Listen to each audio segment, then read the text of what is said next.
Hello, everyone. Good afternoon. Thank you for joining us here for our this next talk in our Supernovas lecture series. We have a very, very special guest, which I'm very pleased and honored to have with us today, Mr. John C.J., and he will be interviewed by Caterina Lunghi. John C.J. is connecting with us from Portland, Oregon, if that's correct. John, are you there? Okay, very good. Hello, John. Thank you for being with Hello. us. Hello. Thank I was just beginning to introduce you, and I'm very pleased and very honored to have you with us here today. It's a great occasion for us and our students to have someone of your caliber coming in and speaking with us and exchanging some ideas. So thank you very much for being with us. Just for our students who are joining us, just to give a little short introduction to John C.J. He's the current president of Global Creative for Fast Retailing, Uniqlo, Comporteur di Cotonnier. He has worked for the award-winning creative agency Wieden+Kennedy for over 20 years as the global creative director, collaborating with brands, international brands, including Nike. He also, as part of his work with them, opened up the offices in Tokyo, Shanghai, and Delhi. Of awards could go on and on, but just to call out a few, he's been named by Graphic Design USA magazine as the top 10 most influential art directors in the past 50 years. He's been inducted into the Art Directors Hall of Fame, and by the Fast Company, he was named 100 most creative people in business. We're, as we said, we're incredibly honored to have you with us and to be sharing some of your knowledge and some of your experience to our students. Before I pass over the microphone to my colleague Caterina Lunghi, who is a longtime collaborator with Domus Academy. She is also a journalist who has collaborated with a number of magazines from Die della Repubblica. The past. It was in the past. Yeah, but it's okay. And collaborates with El Decor and also works with Rizzoli and special projects. So, thank you again. I'll pass it over and welcome. Thank you, Mark. Hi, John. Good morning. Hello, everyone.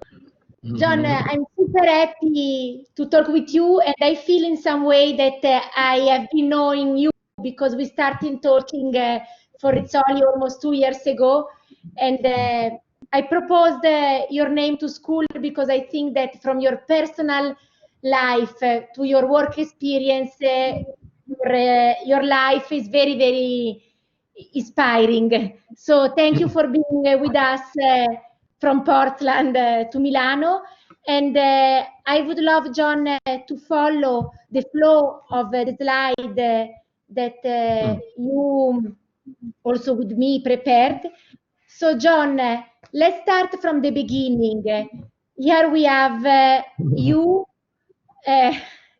quite at the very beginning. This is the image of the laundry of your parents in the middle of nowhere in Ohio, right? Well, I think the people in my hometown of Columbus, Ohio, would take some offense at being in the middle, described as being in the middle of nowhere. But I think I agree with you. Well, first of all, thank you very much, everyone, for taking time to tune in this morning. I must admit, I wish I were at Lake Como, with Katrina, but I am in Portland, Oregon. And I want to say that before we get started, let's remember that all of us are sitting in a very historic moment, no matter where we are in the world right now. This is clearly a moment of radical change And we as creative people always thrive in moments of radical change. So thank you very much for allowing me to be a part of this today. Thank you again, John. The picture that you see is where I was raised in Columbus, Ohio. It is a laundry. This used to be very common in America. Chinese immigrants would either go to the restaurant business or the laundry business. And I grew up here in this laundry. And the significance of this picture, there's an extra little piece of information. That car sitting in front of I don't even know whose car that is, but I didn't speak English until I was 6 years old. And I would learn English by watching television commercials. So somehow I was destined to be in advertising. And I learned English by remembering the names of automobiles. So I would watch television, I would go outside on the street and identify the cars. So there's a special significance of that car sitting in front of the laundry.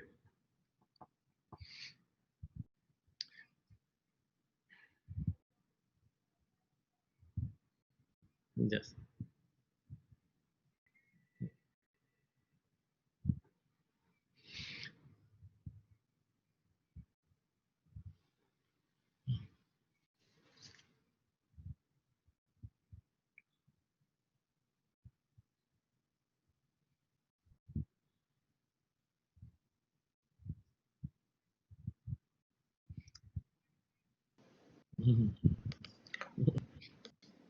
Well, perhaps my mother, father, that's my late father, Jim, and my mother, Jan. The interesting thing about this picture is that it was taken at the university ground, Ohio State University, where I went to school. And the background is the famous armory. That armory no longer exists, but it became the prototype, it became the influence for the new artistic center at Ohio State called the Wexner Center of the Arts. So there's this, again, there's this kind of ironic symbolism there. And later I would become a member of the International Advisory Board of the Wexner Center of the Arts. So this art center, which is a symbol of a deconstructivist, the building that it is now, not the building you see there, became a symbol of deconstructive architecture. So once again, you know, somehow all of these connections, all of these dots are beginning to connect long before I even knew there was a dot.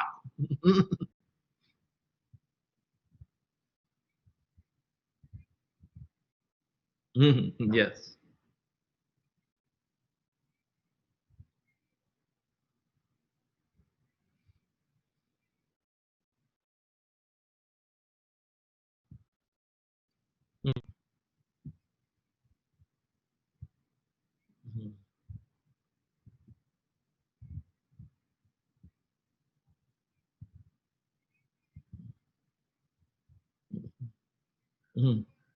Sorry, the audio was out. I'm sorry. Sorry, John. I was telling that then there was the big leap, the quantum leap to New York, where, Yes. I mean, you didn't travel at all before New York, and then, Well, tell me better.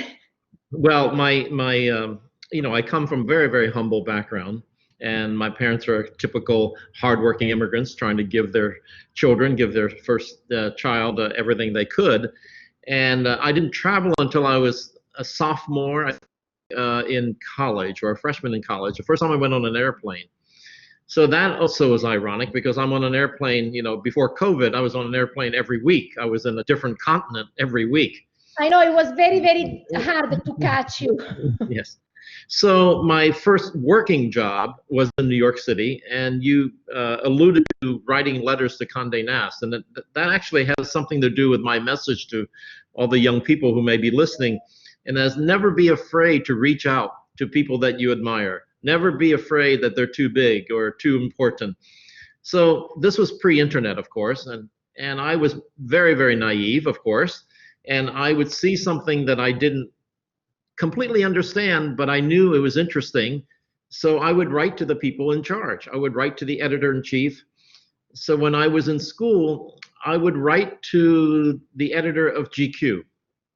I discovered this magazine. And by the way, speaking of magazines, I should say, when I started college, the first international magazine I saw was Domus magazine. And that really, nice. again, the dots are connected. It's just an extraordinary coincidence. But the story about the Condé Nast, I would write as this naive, pretending I was the editor of GQ magazine, and I kept writing my own critique. I loved your cover. I didn't like your cover. I liked the key story. I didn't like the key story. Like, who am I to give this opinion? You know, I'm writing these letters. And one day, the editor wrote back to me and said, you sound so interested in us. Why don't you join us in New York? Why don't you join us as an editorial assistant? And I was like so shocked. I was like so astounded. Long story is that I could not accept that offer. I had to stay in school. But it taught me a great lesson. And it works for me today, is that if there's someone that I think is so extraordinary, so interesting, I have no fear in reaching out and writing a letter and just introducing myself. And if I get 50% return, I'm way ahead. I'm way ahead of the game. So I still do that today. I don't think that you have people to write. I am sure that there are people that write to you. Well, I'm very fortunate. I'm very fortunate in that respect. Because also myself, John, I wrote you, I contact you, so now you are on the other side. Yes, I'm very fortunate in that respect, and I try to answer, you know, whenever I can, because I remember as a kid writing to all these important people, and how thrilling it was for me to get an answer. What a confidence booster it was to have someone important or someone that I admire that would respond back to me. And it was a sign of respect that now it's my turn to share that respect. It's my turn to try to give that respect back to all the other people who are just trying to find a career, trying to find a way in their life. Yeah, actually, John, you also have the John Foundation to support and to promote young artists and talent to give back, right? What do you? Yes. At The Ohio State University, I started many years ago a scholarship fund, and that scholarship fund was for the College of the Arts, and that's been a long time. But most recently, I started a new art foundation specifically about art, not about graphic design. It's specifically about contemporary art. So I'm creating that as I go. Have a wonderful space and some programming, and I'll share more as we get going. Of course, yes, we have images. John, so in New York, GQ, Condé Nast, magazines, also the first encounter with Domus, that is, let's say, the mother of our school. Then how did you encounter Bloomsdale, your first big job as a creative director? Well, I was working in the magazine business, and I have to say, working as an editorial person was so important for me, because my boss was the editor-in-chief, and we would sit in editorial meetings and talk about ideas of, you know, what was happening in the world. They were not simply design meetings, they were idea meetings. And how do we portray this sometimes very abstract idea about politics or about medicine, science, and how do we make a visual impact? How do we make a cover out of that? So I was in the magazine business. No magazine that anyone's ever heard of, so I won't even bother giving you the names. They were so small. But one of the interns, one of the writers, was the son of the chairman of Bloomingdale's. And he made it very known that he did not want to talk about Bloomingdale's. That was his father's fame. He's going to be a writer. He's going to make it on his own terms. So on the very last day of his work, we walked up 3rd Avenue on the east side, and he had his box of pencils and papers. He had just emptied his desk. It was his last day at the magazine. And we were walking together, and just as we crossed the street on 3rd Avenue to East 59th Street, between 59th and 60th, of course, was Bloomingdale's. So I got enough nerve to ask him, Jim, can you tell me who makes the creative advertising? Who does the marketing? Who makes graphic design projects of Bloomingdale's? And he told me, and he then that night introduced my name to his father. And then the father called the next morning, the office of marketing called the next morning, and that's how I got the invite. But and how long, John, did you work for Bloomingdale? 12 years. 12 years. And your first, let's say, your first idea was the no logo bags. No, we were very famous for our country promotions, where we would take every floor, every department of store, and have the buyers and the merchandising people create new product, and go and really be inspired by the culture. So that's where kind of my postgraduate degree in culture began, was because we traveled all over the world at that time. It's not retail today. We traveled all over the world. I worked with extraordinary people. You have on the screen here a series of shopping bags. Yeah, let's go back to the shopping bags. Yeah, that they are for collectible shopping bags, because they are made by Michael Graves from New York, also Ettore Sozzas from Italy, that was the founder of Memphis, the design group, Moschino also, right? John Jay, you involved. So there's a couple of significant factors about these bags.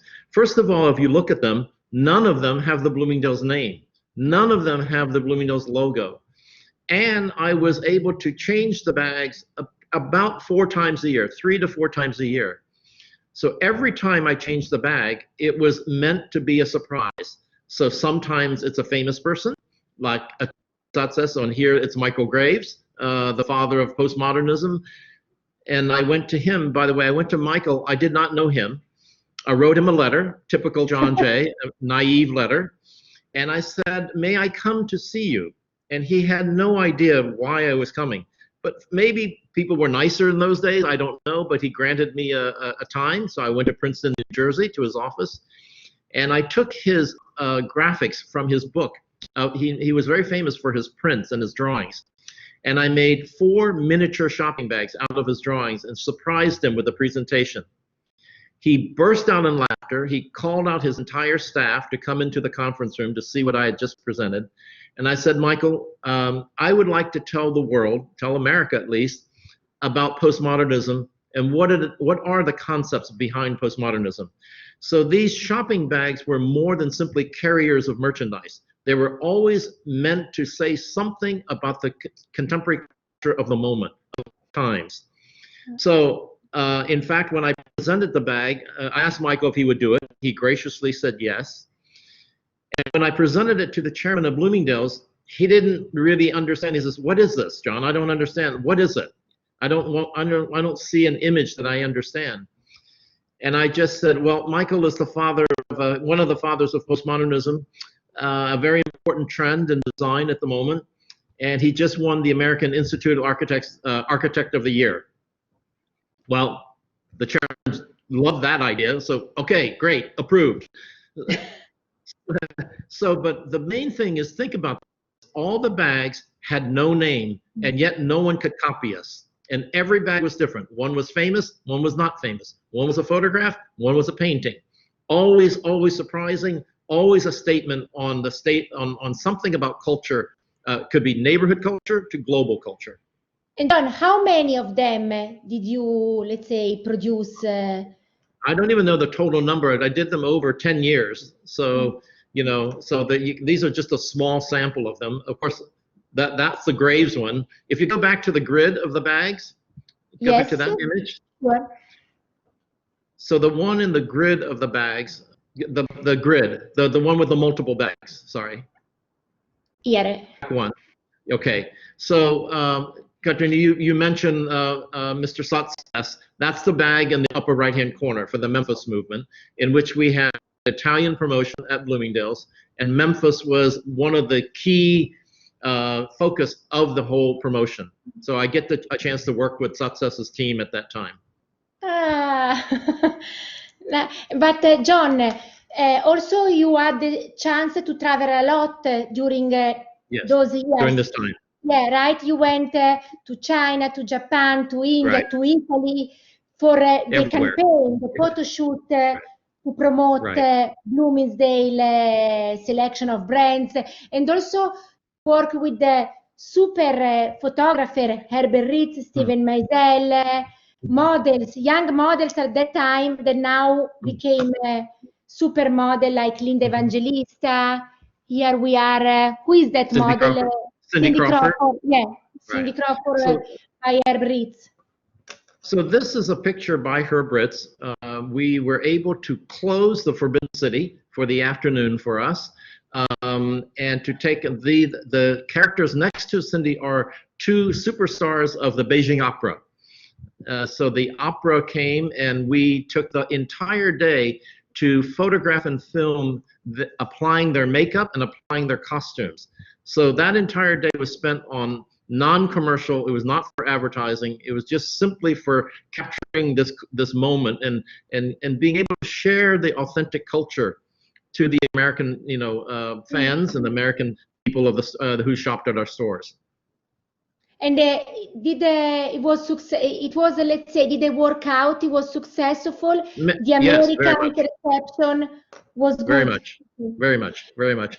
So that's where this idea of authenticity comes in. You know, when I joined Nike, there was a key word of everything had to be authentic. But I came from a world that was all about authenticity. I traveled so much, spent a lot of time in Italy, of course. Also, and John, after Bloomingdale, there is another quantum jump, and you, let's say, got into Wieden+Kennedy agency, always in the US, starting working with Nike. Let's go to the right slide. So how from Bloomingdale did you go into Wieden+Kennedy and then Nike? Another nice encounter on the street. A letter. Kind Did of. you write another letter, John? Later I did. What happened was that this was before I knew what the concept of a brief was. Now, of course, a brief is incredibly important in how an agency or client and creator works. You must have a brief that states the purpose of the job and the business objective of the job and so forth. So long before I knew what a brief was, I wrote a brief for myself. And the brief that I wrote was, where can John go to do the best creative work of his life? Now, after I wrote that brief, a typical New Yorker would put an asterisk next to the where can I go? And of course, being a pseudo New Yorker, I'm from Columbus, Ohio, I was a New York snob. I thought the whole world evolved around New York City, that I would never move from New York City. But if I stayed true to my question, and the question was, where can I go to do the best work of my life? It meant apply the typical questions such as, it must have good theater, it must have a beach, it must have mountains, it must have this, it must have that. The pure question is, where can you go to make the best creative work of your life? And little did I ever think that it could be in Portland, Oregon. And as it turned out, it did. And I came to that realization because as I was watching advertising on TV, especially TV at that time, I would see these things on air, and I didn't know what they were. I would see something called Revolution for Nike, and it did not smell like an ad. It did not look like an ad. It didn't sound like advertising. It was something else that was on television. And that captured my curiosity. And long story short, it ended up with my being able to, after many years of discussions of Dan Wieden asking me to come to Portland, I finally took the big jump. I took the big leap and left my beloved New York to go to Portland, Oregon. So the image that you see here is the very first work that I created. I landed on Monday in Portland, Oregon. By the way, my brief was that I did not visit Portland, Oregon before I moved there. I did not interview there. I did not visit the office there. I did not go to the city. I did not go look at houses or anything. I just left. That was my blind belief in that this was the place to go to make the work. And on Thursday, after I arrived, Phil Knight called, the founder of Nike, called Dan Wieden, the founder of Wieden+Kennedy, and said, I think our brand needs help in New York City. What can you do for us? What can you do to help us? And Dan said, my friend John Jay just arrived from New York. Let me talk to him. And so this was the beginning of what we call the NYC campaign, in which the first few months I spent time really diving deep into the culture, getting to know who the influential people were of culture, and spend time to earn respect of the people in the neighborhoods. And this was specifically about what we call street basketball or playground basketball, which is the kind of basketball that is played locally and not necessarily with multimillionaire stars. So it's about the heart and soul of the game. I like the word respect. Knowing you for a while, I think that respect represents your way of behaving, your way of thinking, and also like like in a jump ahead. Now that you are working at Uniqlo, also Uniqlo has in his philosophy this respect for everyone, from billionaires to Brooklyn people. Yes. So I'm saying something correct about respect. For you. Well, it's huge, of course. And then I think the big learning curve for me when I left Wieden+Kennedy to come to fast retailing, to Uniqlo, was this philosophy of respecting everyone. That is it seems like easy thought, but it's quite radical, because most people in marketing are about respecting the influencers, respecting the people at the top, hoping that their opinions will fall down to the little people and fall down to the common people. The great thing about Uniqlo and what it has taught, and it has been quite a learning experience for me, is that I had to let go of many things that I just took as the truths, as an American, as someone who believes so much in individualism, and learn about the power of collectivism. And what this is so important at this moment in our history right now is it's a fundamental thought right now. Yeah, above all today, right, at this moment. Very much, very much. So John, you also, let's say, instigated the book The Soul of the Game about right. So this came from the Nike work that I did. This was not a Nike book, but it had all the work from that city campaign, and it became quite well known. And talk about respect. This was about respecting players who were not multimillionaires, respecting the legacy that they gave to their neighborhoods, and respecting that they were men of elegance, men of respect themselves. And we try to give total respect to these players.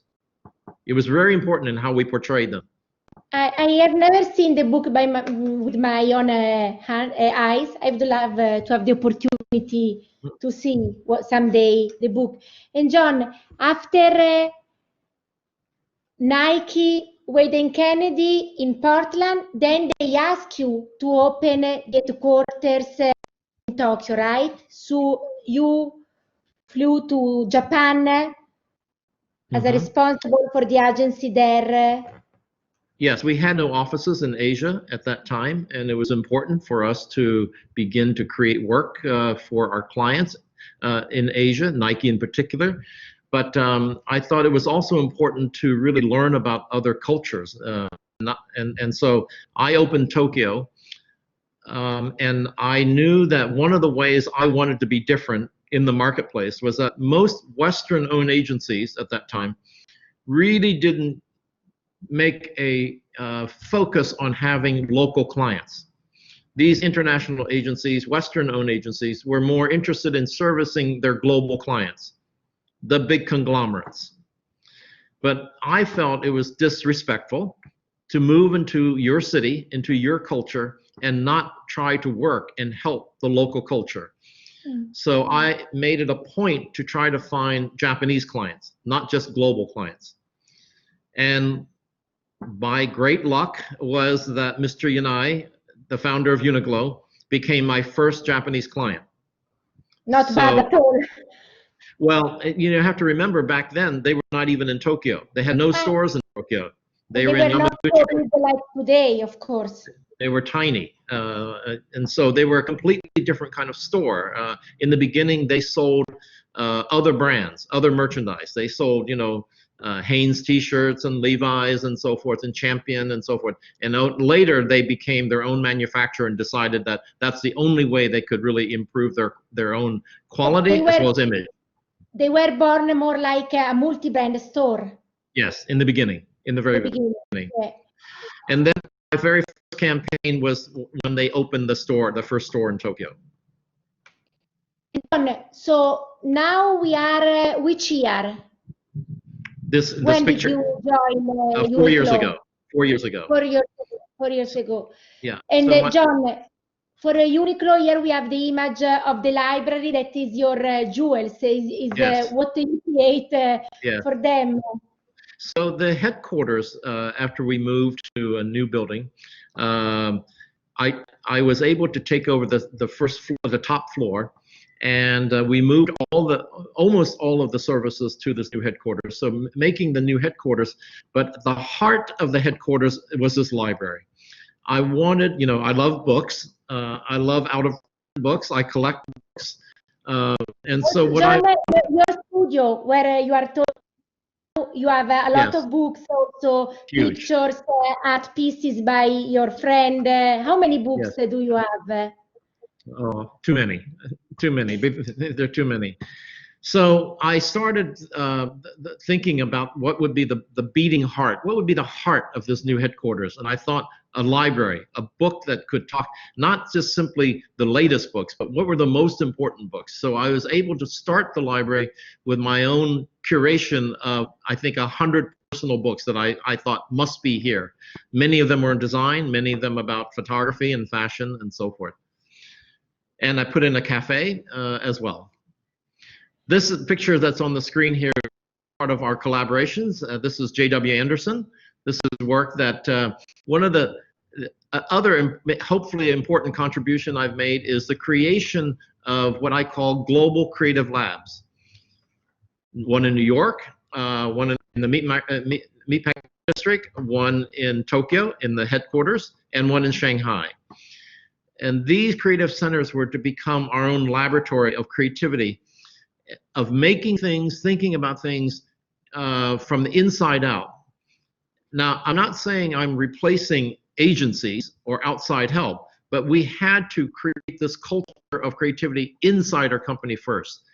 So our creative lab in New York helps to work on, this is Uniqlo U. Christophe Lemaire's team, wonderful team, creates this product every season. So the creative lab in New York works with them on the imaging and marketing and so forth. John, you explained yesterday that you didn't select yourself the fashion designer to collaborate with because it's on the creative director of the fashion department at Uniqlo. So your role at Uniqlo is bigger, right? It's like you are more. Can you explain what do you do at Uniqlo? Yeah, it's very hard to explain. I touch everything in some respects. So I travel with the chairman. I look at many different things. So the fact that I have created these creative labs, they're the ones who are actually hands-on working on certain things. Now, on certain campaigns, whether it's this one that you have on the screen, Cause, I'm involved in more hands-on. But there's always a team at Uniqlo that's working on these projects. We have so many projects, hundreds of projects at any given time. So obviously I cannot be hands-on on many of them. Also because, John, how many stores do you have in the world?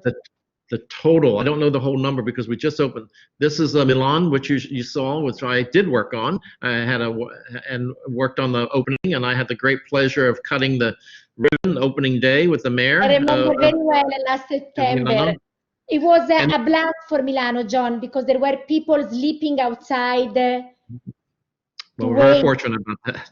And so I think that this was a long time dream come true for us to come to Milan because we recognize the bar that you have set for us, the level of excellence, the level of quality, the level of sophistication that your country, your culture, and this city represents.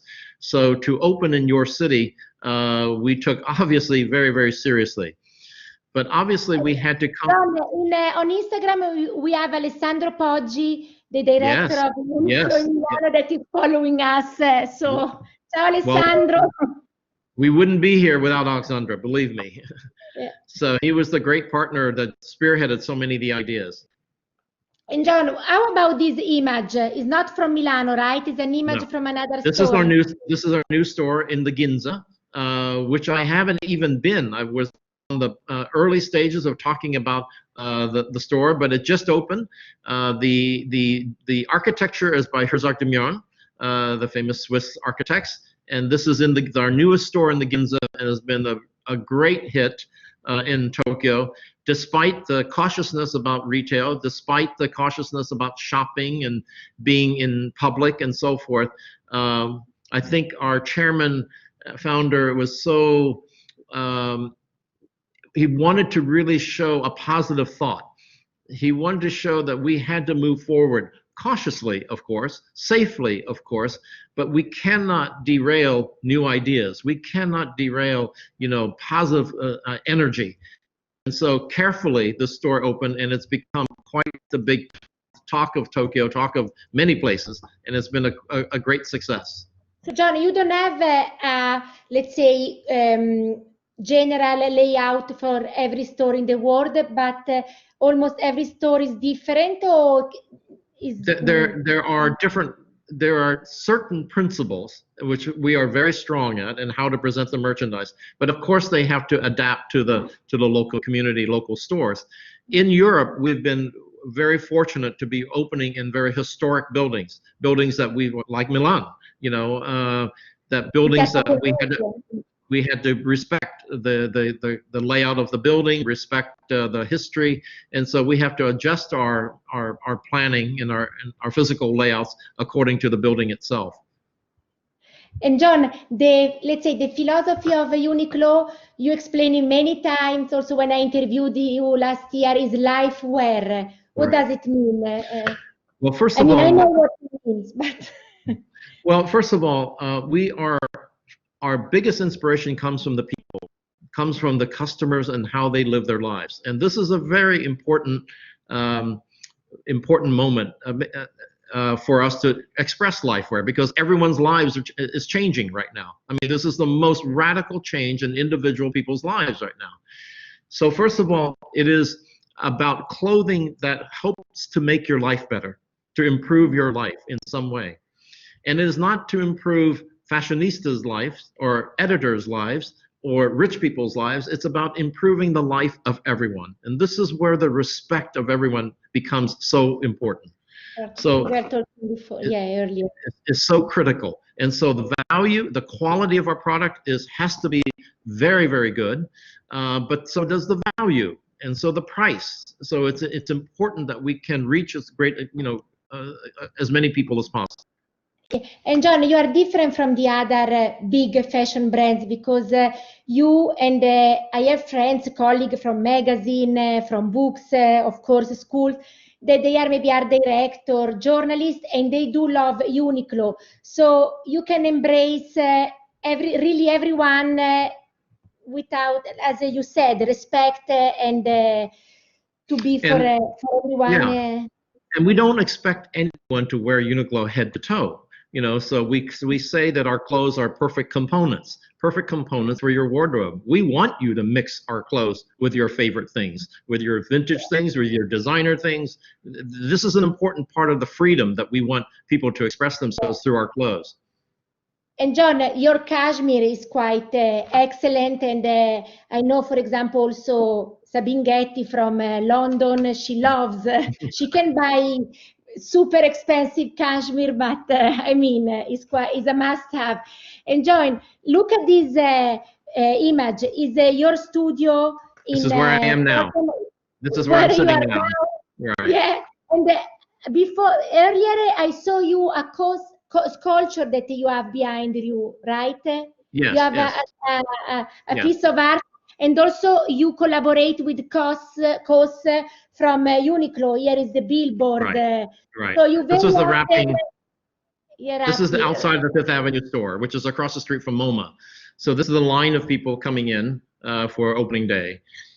And while we're happy to have these lines and so forth, but we're actually not a fan of always having these lines. You know, on opening day, of course, it's wonderful. It's a wonderful statement and makes us feel good about our relationship to the city. And but we always want to make sure that people can get our merchandise. You know.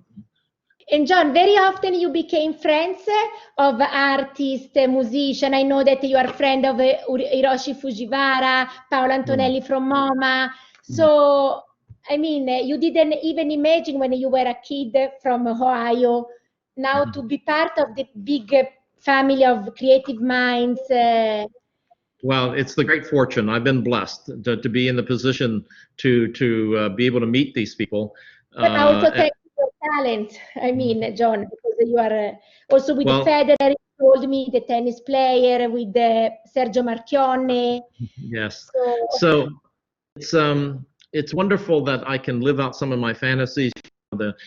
I used to be able to read these books on design and fashion and architecture, and then now have the great honor and great pleasure of sitting in the room with them. So. Not just sitting on the room, but to be on stage with them at international conferences. And John, so as we were talking at the beginning, you also, to give back, you are supporting young artist talent with your own foundation. So if someone wants to call you, wants to contact you, what they should do? To write you a letter to ask what kind of support? Well, in some ways, I'm very old school, so I still like letters, you know. So, but seriously, you can always reach out to me, you know, at Fast Retailing at Uniqlo, and just write to, you know, just put my name.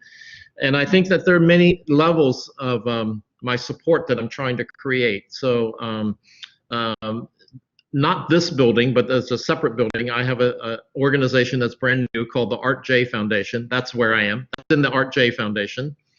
This is a new local artist that we mounted an exhibition of his work, and some of the activities that we're creating are actually relating to artists in residency that my son Matt has set up, and he brings 6 Japanese artists from Japan to Portland for the month of August. It's called End of Summer, and we bring in the top lecturers and academics and critics and curators related to contemporary art in Japan. So that's one part of the programming. And then I'm opening up studios to give local artists a space to work as well. So that part it's important to me because I remember being in their shoes very much, not so long ago, and that to find someone that could give me a word of advice, to give me some knowledge was so important to me back then. So it's important for me to share that now. And John, what is your word of advice that you would like to give to everyone? Then here also we have your 10 lessons for young designer, but don't read them. Just a new advice for everyone.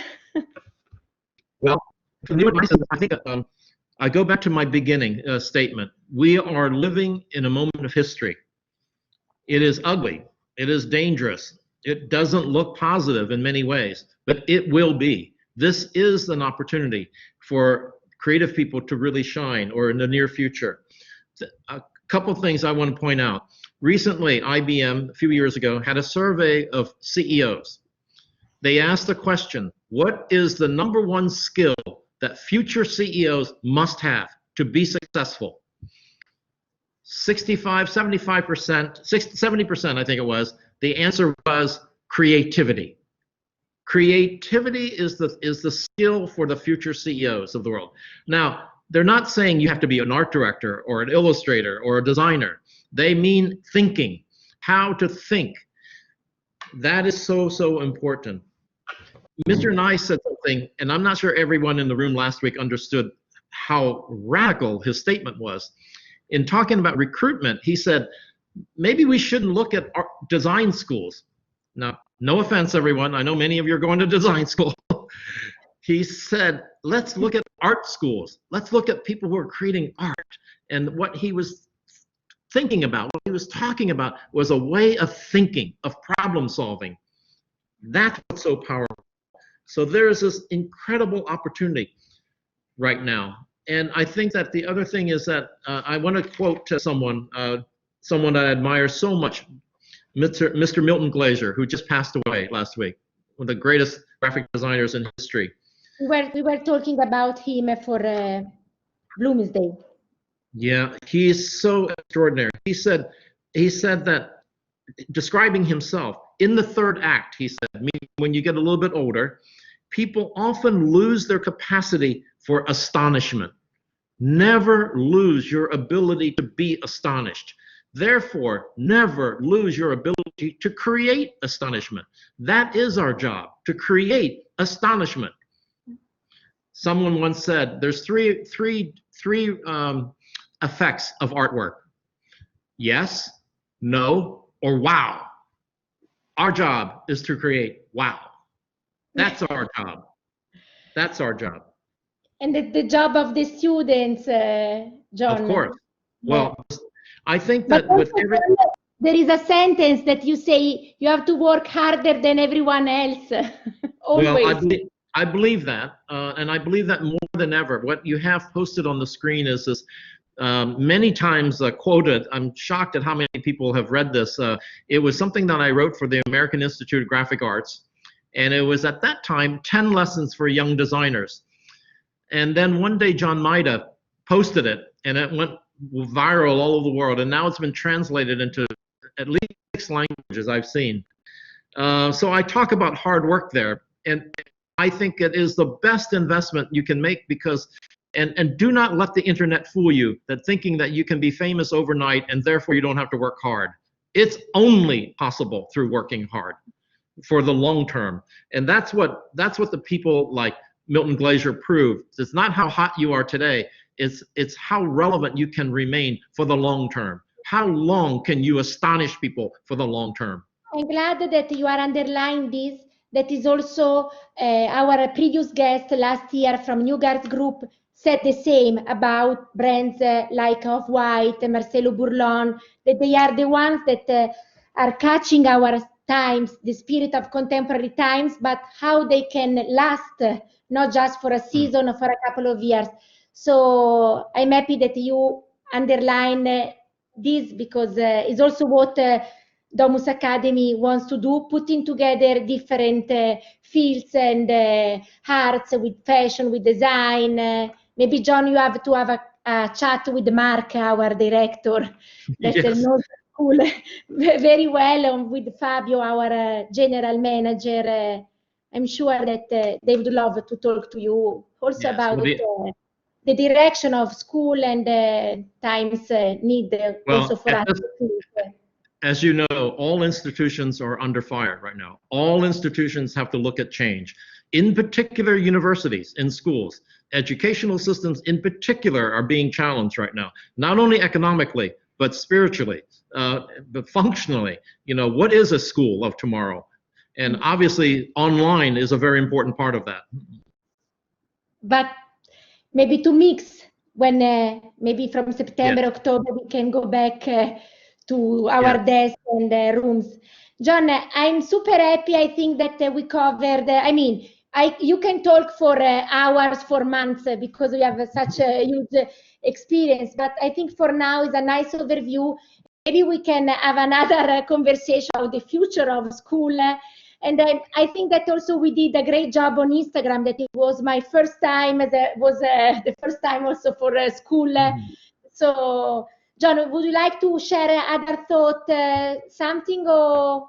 No, I just say I'm honored to be here. As I remember that very first day in school when I walked into design class and I saw Domus magazine, little did I know that it would link to something like this, to an academy that was born from the magazine. So I thank everyone for their patience. I thank everyone for their interest. Yeah, thank you, John. And you are more than welcome to visit us when you can start traveling again and come to visit us.